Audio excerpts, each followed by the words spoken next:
Fala galera, aqui é o Drake. E se após realizar um grande assalto, você fosse traído por um dos seus companheiros de equipe, que tenta te finalizar e ainda fica com todo o dinheiro do roubo, o que você faria? Esse cara decidiu ir atrás de vingança, mas será que ele conseguirá dar o troco? Começamos com uma equipe de criminosos, realizando um dos maiores roubos que já fizeram, em um hipódromo, um local conhecido por ter bastante dinheiro em espécie por causa das apostas. E se tudo der certo, eles irão ficar com milhares de dólares. Porém logo de cara, os criminosos se deparam com um problema inusitado. Isso porque o gerente, que é o único que sabe a senha do cofre, está se recusando a passar a combinação, e tudo porque o cara quer tentar impressionar uma das funcionárias, porque pretende se casar com ela, e na visão dele, se cooperar com os criminosos passando a senha, a sua pretendente achará que ele é um covarde. Mas como os criminosos não querem finalizar o gerente, porque preferem ser mais pacíficos, evitando mortes desnecessárias, o Parker, que é um dos líderes, tem a ideia de deixar o gerente dar um soco no rosto do criminoso novato que recém entrou na equipe, para assim parecer mais corajoso perante a moça que ele quer ficar. E dessa forma, depois de desferir o soco e se passar por herói, o gerente abre o cofre e os criminosos pegam uma grande quantidade de dinheiro em espécie, completando a primeira parte do roubo. E aí, quando estão indo embora do hipódromo, o novato é alvejado por um disparo fatal e falece de forma totalmente inesperada, pegando a todos de surpresa. Inicialmente eles pensam se tratar da polícia, mas na verdade é um civil armado que atirou neles para roubar uma parte da grana. E o mais bizarro é que dentro do carro estão uma mulher e uma criança, que não tem nada a ver com aquilo. E ao invés dos criminosos simplesmente irem embora, o Parker começa a perseguir o sujeito, acertando um disparo nele. Com isso, o cara invade a pista de corrida do hipódromo e quase atropela os cavalos, gerando uma confusão sem igual, porque os equinos ficam tão assustados que correm para as arquibancadas e passam por cima de algumas pessoas. Então o Parker corre a pé atrás do veículo enquanto desvia dos cavalos, passando por baixo de um deles. Já quando alcança o sujeito, ele o finaliza com um disparo preciso, onde a bala passa entre dois cavalos antes de atingir o alvo.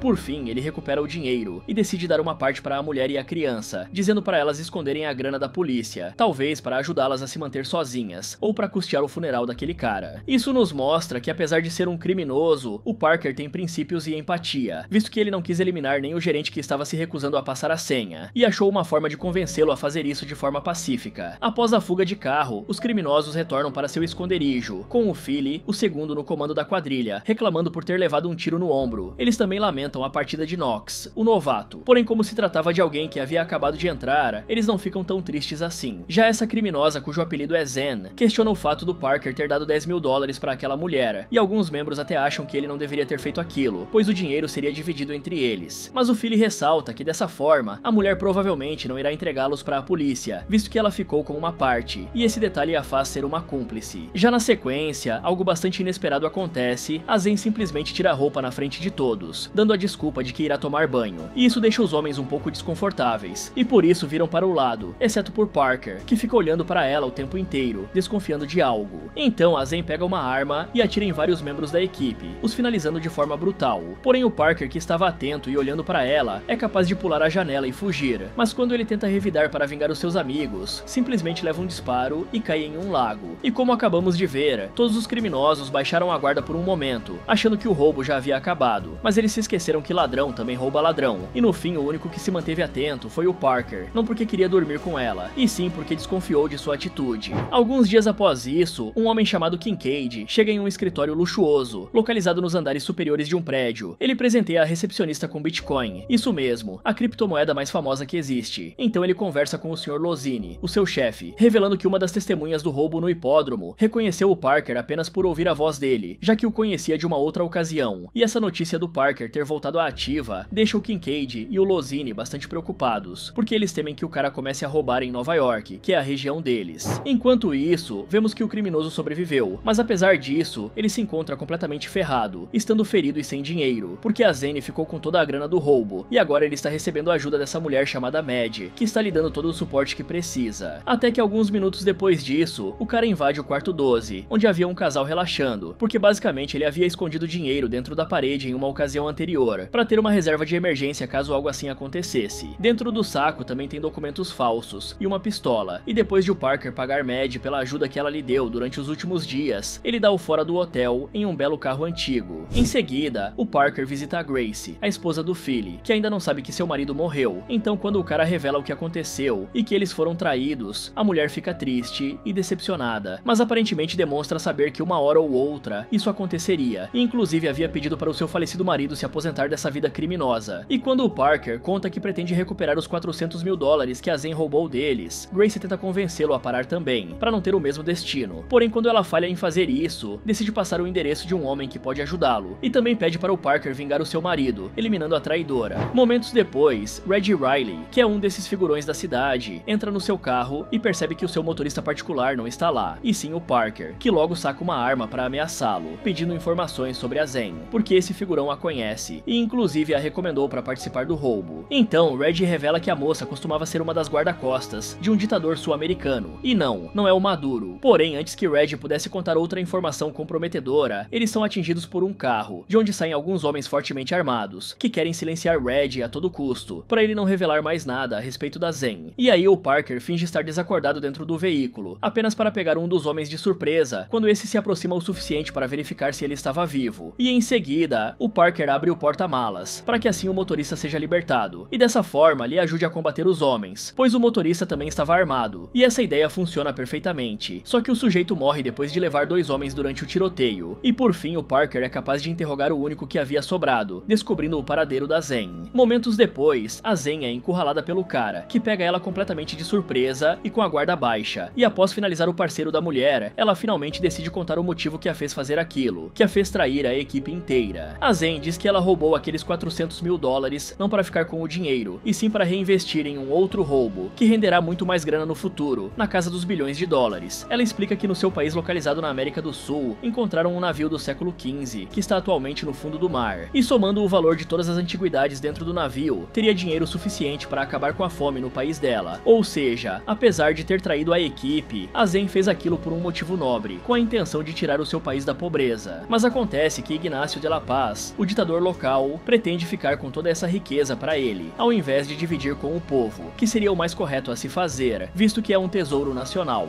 Enquanto isso, o Kincaid e o Sr. Lozini estão analisando as fotos das relíquias que tem no navio naufragado, nos mostrando assim que eles estão trabalhando para o ditador Ignacio de la Paz, e por isso estavam tão preocupados com o Parker anteriormente, já que ele talvez seja o único capaz de pará-los. O Sr. Lozini até diz que o grande prêmio é a estátua da dama, avaliada em 500 milhões de dólares, pois existem vários colecionadores de objetos antigos que estão dispostos a pagar essa quantia. Passando para o dia seguinte, descobrimos que o Parker decidiu deixar a Zen viver, mas segundo ele, é apenas até concluírem o plano. Além do mais, ele convidou um velho amigo para participar, cujo nome é Alan Grofield, o dono de um circo que costuma sonegar impostos, declarando um total de 0 de lucro, para assim não ter que pagar imposto de renda. Logo em seguida, a Zen apresenta os dois para sua equipe, que basicamente consistem em um monte de guerrilheiros da América do Sul, liderados pelo coronel Fabrício. Só que esse cara não fica nada feliz quando o Parker revela que quer 30% do dinheiro do roubo para aceitar ajudá-los. No entanto, eles rapidamente percebem que o cara compensa o alto investimento, porque o Parker percebe que eles estavam cometendo um grande erro, já que o plano original seria substituir a estátua por uma réplica, algo que daria bem mais trabalho. E por isso o Parker sugere a ideia de esperar o ditador roubar, para só depois disso roubar as relíquias do mesmo, e dessa forma o ditador e seus homens fariam a parte mais difícil do trabalho no lugar deles, enquanto que eles só teriam o trabalho de recuperar o que já foi roubado. Já nos próximos dias, o Parker e a Zen participam da primeira missão juntos, desde que aquele incidente aconteceu, e ela pede pro cara confiar nela, só que obviamente o Parker se irrita ao ouvir aquilo, considerando tudo o que a mulher fez com seus amigos, e ameaça meter uma bala na Zen se ela pensar em traí-lo. Então o Parker esconde a sua arma em um vaso de planta antes de entrar no restaurante, pois terá que ser revistado por um guarda que está com detector de metais. Após adentrar no local, a dupla de criminosos tenta convencer esse cara chamado Nick a fornecer uma informação valiosa para eles. Porém, como os dois ainda não confiam um no outro, o plano dá totalmente errado, já que eles precisariam trabalhar em equipe, e falharam miseravelmente nessa tarefa. Só que de repente, os criminosos do Sr. Lozini, que também estão interessados nessas informações, invadem o local para interrogar o Nick, sem saber que a Zen e o Parker estavam lá, e na verdade eles nem sequer os reconhecem entre a multidão. Mas quando o Nick tem um ataque cardíaco por causa de todo esse estresse repentino, a Zen finge ser uma médica para se aproximar do cara, e aí ela pega a arma do Nick que estava escondida embaixo da mesa para liquidar os criminosos, que não esperavam por aquilo. Então, sem perder tempo, o Parker corre até o quarto do Nick, em busca de um tal elefante azul, onde estão guardadas as informações que precisa. O único problema é que o sujeito tem uma coleção enorme de elefantes de pelúcia, e o Parker está sem tempo, já que a polícia está a caminho. E quando ele finalmente encontra o que precisava, o Kincaid aparece para dificultar ainda mais a sua vida. Os dois entram em um duelo mortal, onde o Kincaid usa até mesmo um taser de choque, mas acaba sendo superado no final das contas, ficando pendurado do lado de fora da janela, quase caindo lá embaixo, e o Parker decide ajudá-lo por um único motivo, pois como tem uma viatura lá embaixo, se o cara cair caísse no chão, isso iria alertar os policiais no mesmo momento. No entanto, quando os agentes vão embora, o Parker deixa o Kincaid despencar, sem nenhum remorso, e ainda fica decepcionado quando percebe que o criminoso sobreviveu, apesar de ter saído todo machucado daquela queda. E para sair do restaurante sem ser pego pela polícia, o Parker finge ser apenas mais um cliente. Momentos depois, o Sr. Lozini vai visitar o Kincaid e fica bastante preocupado quando o mesmo conta que o Parker está vivo e que além disso está envolvido no esquema deles, representando uma enorme ameaça. Já nos próximos dias, a equipe do Parker se reúne com a equipe da Zen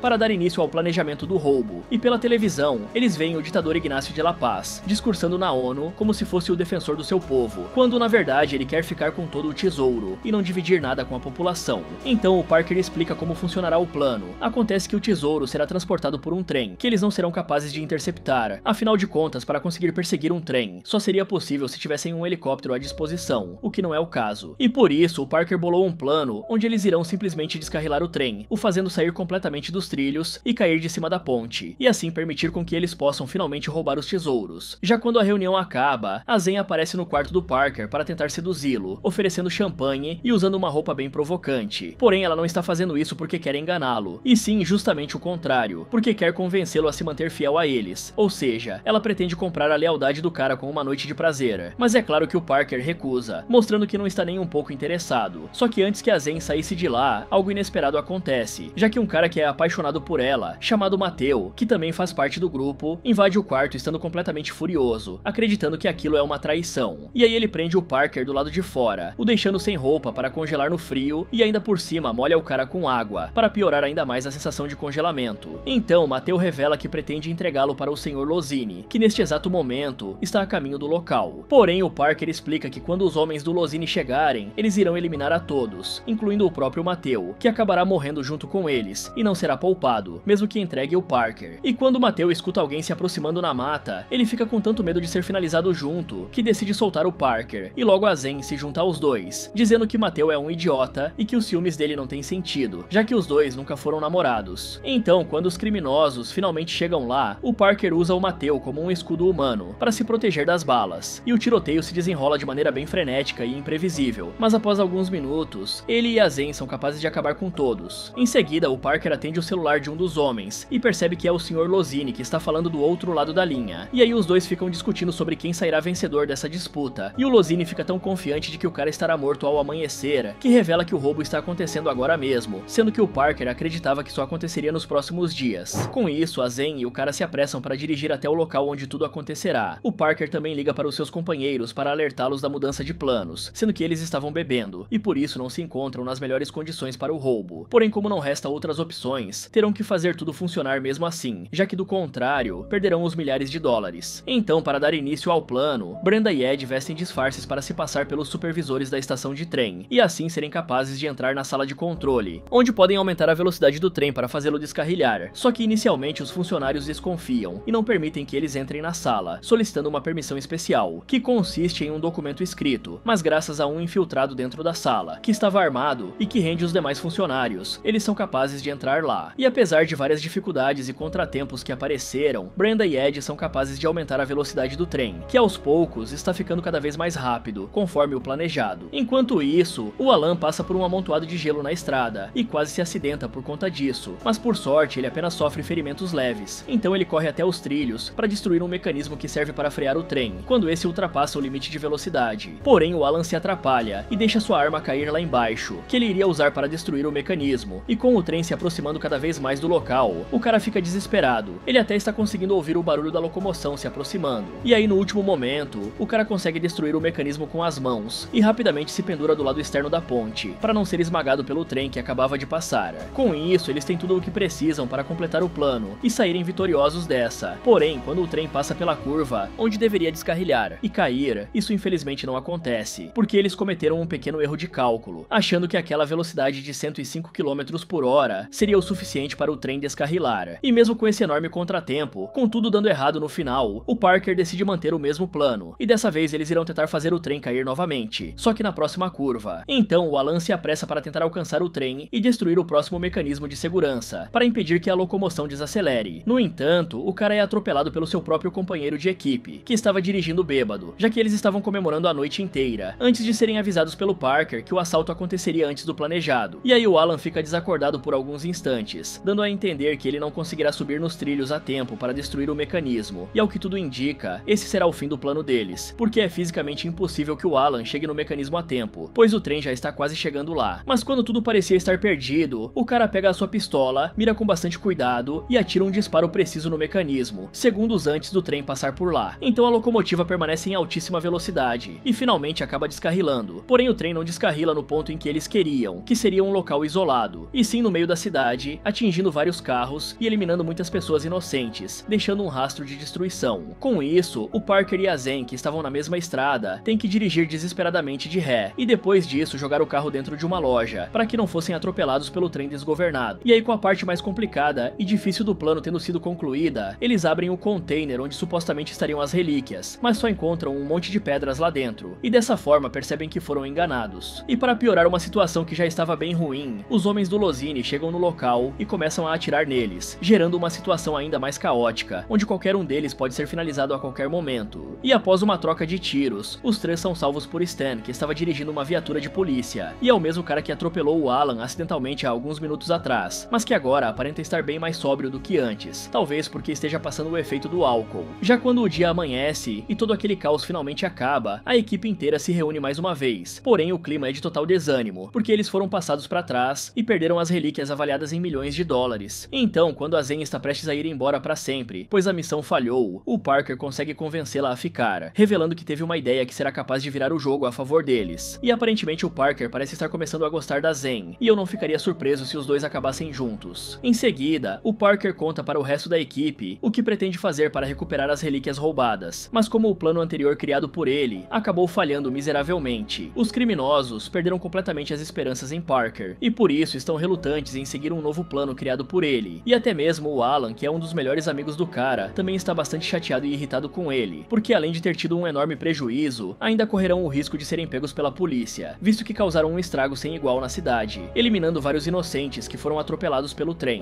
Mas para convencê-los, o Parker diz que eles não têm outra escolha, a não ser a de ir até o final, porque se desistirem agora, ficarão sem o dinheiro, e ainda por cima serão caçados pela polícia ou pelos homens do Sr. Lozini. Então, para dar início ao plano B, o Alan se posiciona no alto do prédio, em que Kincaid está se recuperando, depois de ter sido surrado por Parker. E aí, o Alan finge que é um cidadão que está infeliz com a vida e depressivo, querendo pular do prédio para acabar com tudo. E isso atrai uma multidão de pessoas curiosas, incluindo um dos guardas do Kincaid, que sobe até lá para ver o que estava acontecendo. Mas neste momento, o Parker e o Alan atacam o guarda, e logo após isso, o jogam de cima do prédio, para que as pessoas pensassem que o guarda era quem queria pular lá de cima desde o início. E agora, tendo acesso irrestrito ao prédio, e com o guarda finalizado, os dois são capazes de invadir o quarto do hotel em que o Kincaid estava, para tentar arrancar informações dele a respeito das relíquias roubadas. Só que o maluco fica com tanto medo ao reencontrar o Parker, que literalmente desmaia. E não podemos tirar a razão dele, considerando que o Kincaid tomou uma surra violenta no último encontro que ambos tiveram. Mas por sorte, essa mulher que estava ouvindo a conversa do Kincaid com os outros criminosos esse tempo todo, decide ajudar o Parker e o Alan, revelando as informações que eles queriam, que seria o nome e a localização de um colecionador chamado Paul, que pretendia comprar as relíquias de Lozini. Então, chegando no local onde o cara estava jantando tranquilamente, eles o sequestram e o colocam dentro de uma van, o aterrorizando bastante para que ele abrisse o bico e contasse tudo o que sabe a respeito. E aí o Paul revela que o Parker e o seu grupo jamais conseguirão roubar as relíquias, principalmente a estátua da dama, que é de longe a mais valiosa entre todos os objetos. Isso porque, segundo o Paul, a estátua está guardada em um dos cofres mais resistentes e protegidos do mundo inteiro. Além do mais, a estátua se encontra dentro de uma gaiola feita de tungstênio, um material quase impossível de se quebrar. E apesar dessas informações serem bem preocupantes, o Parker diz que será fácil invadir o local e pegar a estátua, porque aparentemente ele percebeu um detalhe, que os outros do grupo ainda não se deram conta. Passando para a execução do plano que o Parker bolou de última hora, o Alan invade os portões do banco com um carro, fingindo ser um motorista bêbado, que apenas perdeu o controle e bateu. Então dessa forma os guardas aparecem na intenção de ajudá-lo, e assim abrem uma enorme brecha na segurança, dando a oportunidade da Zen pegá-los desprevenidos. Ao mesmo tempo, enquanto a equipe está se arriscando e se esforçando ao máximo, Stan fica encarregado de vigiar o Paul, aquele colecionador que eles acabaram de sequestrar. Porém o cara é tão irresponsável e maluco que ele mistura remédio com bebida alcoólica e acaba desmaiando, dando a oportunidade de Paul escapar e alertar o Lozini do que está prestes a acontecer. Com isso, o chefão do crime mobiliza seus homens para tentar impedir o Parker e a sua equipe. Momentos depois, o Lozini finalmente chega no cofre, só que já era tarde demais. mais, ele vê que o Parker conseguiu roubar a estátua, mas fica sem entender o que o cara fez para ser capaz de quebrar a gaiola quase indestrutível feita de tungstênio. Já quando o Parker e o Alan estão fugindo de carro, levando a estátua junto, eles são interceptados pelos homens de Lozini, gerando uma perseguição cheia de ação e adrenalina. Inclusive a estátua é acertada por vários tiros, diminuindo o valor de mercado dela. E em um dado momento, o Parker é arremessado para fora do veículo durante uma curva fechada, indo parar na casa de uma família, que ficaram sem entender absolutamente nada, se perguntando por que um maluco invadiu a casa deles do nada. Ao mesmo tempo, o Alan está se esforçando ao máximo para conseguir fugir do local, mas agora sem a ajuda de Parker para lhe dar apoio, o cara acaba perdendo a estátua para os criminosos, e mais uma vez, o Lozini consegue derrotá-los, apesar de todos os seus esforços. Com isso, a estátua é entregue para o Paul, o colecionador que irá comprá-la, e assim que recebe a relíquia em sua casa, o cara fica completamente encantado, pelo tanto de detalhes que o objeto possui. No entanto, quando essa pedra cai da estátua, e o Paul se abaixa para pegar, ele percebe que se trata de uma réplica, e não a verdadeira, e fica extremamente irritado, porque a pedra está marcada com o logotipo de uma daquelas joalherias baratas, onde se pode comprar pedras assim por R$1,99. Por fim, o Parker e o Lozini se reencontram uma última vez, no mesmo banco onde a estátua estava sendo guardada. Então, o Lozini finalmente percebe que o Parker nunca roubou a estátua verdadeira, porque ela ainda está no local esse tempo inteiro, já que o Parker basicamente conseguiu enganá-lo alterando a numeração dos cofres, apenas usando tinta branca para trocar os números. Porém, o cara faz algo completamente inesperado, revelando que a sua intenção nunca foi tirar a estátua do banco, e por isso ele coloca um explosivo no objeto, e o explode por inteiro, mostrando que o seu objetivo esse tempo todo não era ficar com a estátua, e sim impedir que o Lozini ficasse, para com isso se vingar dele. E aí, após finalizá-lo e encerrar essa longa disputa, o Parker se reúne novamente com a sua equipe, dando para eles as joias verdadeiras que retirou da estátua antes de explodi-la, para pagá-los pelo serviço, pois eles o ajudaram nessas duas últimas missões, fora que essas joias valem $2 milhões.